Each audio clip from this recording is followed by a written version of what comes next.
İlahi şahid ol özün, ben ağlıram balam gülür.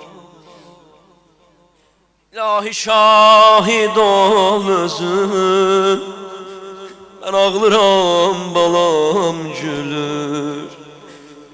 Yavaş yavaş yumur gözü, ben ağlıram balam gülür.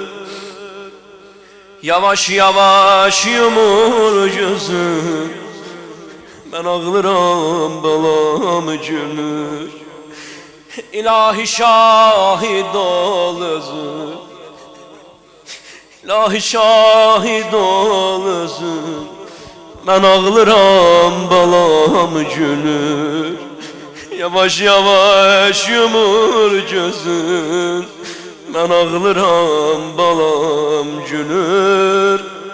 Yavaş yavaş yumur gözün, ben ağlıram balam gülür. Atıbdı her mələk oxun, kamanı saldı çininə.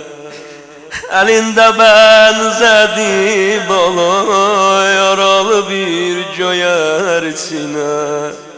Salar ölüncə bu yara, rübab-ı qəm kəməndinə.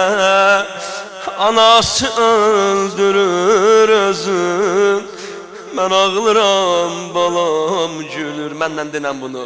İlahi şahid ol özün, ben ağlıram balam gülür. İlahi şahid ol özün, ben ağlıram balam. Yavaş yavaş yumur gözün, ben ağlıram bala. Ses ver mənə. Yavaş yavaş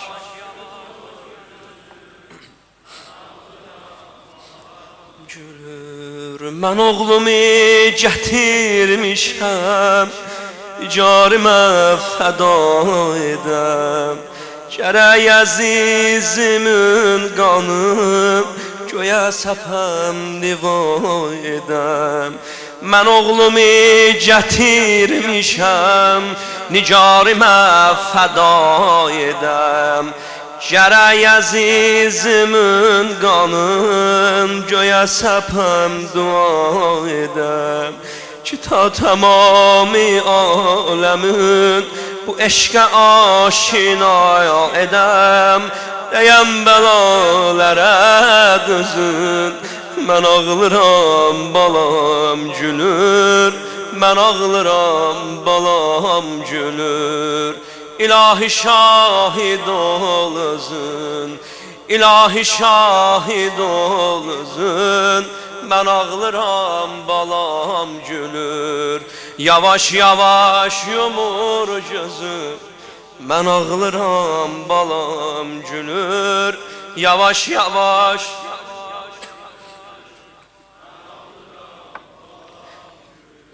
bir de yavaş yavaş yumur gözün gülür. Yavaş yavaş yumur gözün. Ne su verimdi her mele, ne de terehüm eyledi. Çəməndə bağıban ilə gülü təcəssüm eylədi. Eşitdi Fatimə səsin, balam təbəssüm eylədi. Behişdə döndərib üzün, mən ağlıram balam gülür. Mən ağlıram balam gülür. İlahi şahid ol özün, mən ağlıram balam gülür. De məndən, İlahi şahid ol özün. Yavaş yavaş yumur gözün.